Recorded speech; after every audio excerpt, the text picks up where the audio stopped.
Hey, Poppy here. This is Poppy After Midnight. It's July 27th, 2019.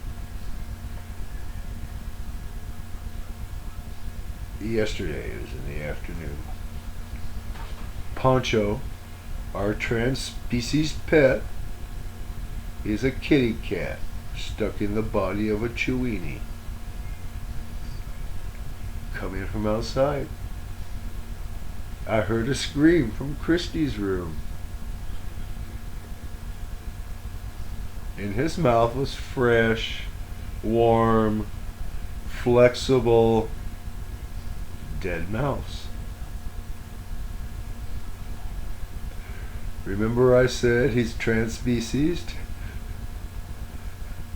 He thinks he's a cat.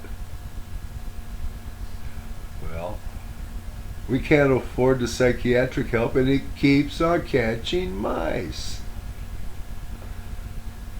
The half-eaten mice we find under Christie's bed anytime she cleans up.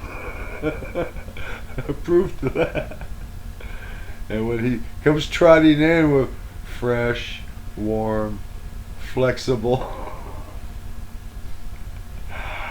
I'll put a picture of dead mouse and Poncho, the trans species pet, on the end of this.